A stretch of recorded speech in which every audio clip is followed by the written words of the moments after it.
نے فرمایا لذتوں کو مٹانے والی چیز یعنی موت کو کثرت سے یاد کیا کرو۔ ایک انصاری نے عرض کیا یا رسول اللہ مومنوں میں سے سب سے زیادہ عقل مند کون ہے؟ آپ صلی اللہ علیہ وسلم نے ارشاد فرمایا جو موت کو زیادہ یاد کرتا ہو اور موت کے بعد آنے والے وقت کے لیے اچھی تیاری کرتا ہو وہ سب سے زیادہ عقل مند ہے۔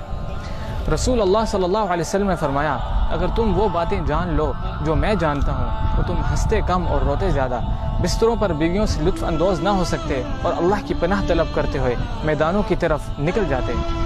یہ باتیں سن کر قبر کی سختیوں اور آخرت کے مراحل کو سن کر حضرت ابو ذر کہتے ہیں کاش میں ایک درخت ہوتا جو کاٹ دیا جاتا۔ حضرت انس سے روایت ہے کہ نبی صلی اللہ علیہ وسلم نے فرمایا اگر مجھے خدشہ نہ ہوتا کہ تم اپنے مردے دفن کرنا چھوڑ دو گے تو میں اللہ تعالیٰ سے دعا کرتا کہ وہ تمہیں عذاب قبر کی آوازیں سنا دے۔ حضرت ابو ہریرہ رضی اللہ عنہ سے روایت ہے کہ نبی صلی اللہ علیہ وسلم نے فرمایا آدمی جب قبر میں دفن کیا جاتا ہے تو فرشتے سر کی طرف سے عذاب دینے کے لیے آتے ہیں تو تلاوت قرآن اسے دور کر دیتی ہے، جب فرشتے سامنے سے آتے ہیں تو صدقہ خیرات اسے دور کر دیتا ہے، اور جب پاؤں کی طرف سے فرشتہ آتا ہے تو مسجد کی طرف چل کر جانا اسے دور کر دیتا ہے۔ میرے محترم بھائیوں اور بہنوں، میت کے ساتھ 3 چیزیں جاتی ہیں، 2 واپس آ جاتی ہیں اور میت کے ساتھ ایک ہی چیز رہ جاتی ہے۔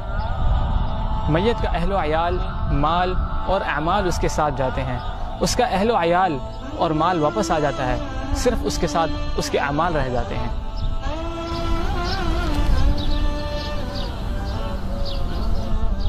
میرے دوستوں بھائیوں اور بہنوں، جس طرح آپ نے دیکھا کہ لوگ بڑی بڑی بلڈنگیں تو بنا لیتے ہیں لیکن اس قبر کے لیے کچھ بھی نہیں کرتے جس کی چوڑائی صرف 2 ہاتھ ہے، اور رسول اللہ صلی اللہ علیہ وسلم نے فرمایا کہ تم اس کے لیے تیاری کرو۔ لوگ آج اپنی پوری زندگیاں جاب، سیلری اس چیز کو مقصد بنا لیتے ہیں جو کہ یہ ہماری صرف ضرورت ہے، ہمارا مقصد نہیں ہے، اور ہمیں اس لیے اس قبر کی تیاری کے لیے نماز کی پابندی، روزہ، زکوٰۃ، حج اور اللہ کی راہ میں خوب خرچ کرنا چاہیے۔ اس طرح اللہ ارشاد فرماتے ہیں سورۃ المنافقون میں وَأَنفِقُوا مِمَّا رَزَقْنَاكُم مِّن قَبْلِ أَن يَأْتِيَ أَحَدَكُمُ الْمَوْتُ فَيَقُولَ رَبِّ لَوْلَا أَخَّرْتَنِي إِلَىٰ أَجَلٍ قَرِيبٍ فَأَصَّدَّقَ وَأَكُن مِّنَ الصَّالِحِينَ وَلَن يُؤَخِّرَ اللَّهُ نَفْسًا إِذَا جَاءَ أَجَلُهَا وَاللَّهُ خَبِيرٌ بِمَا تَعْمَلُونَ۔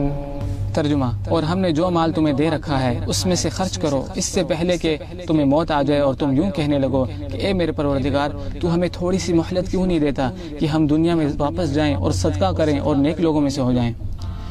آگے اللہ ارشاد فرماتے ہیں کہ جب کسی کا مقررہ وقت آ جاتا ہے تو پھر اس سے ہرگز مہلت نہیں ملتی،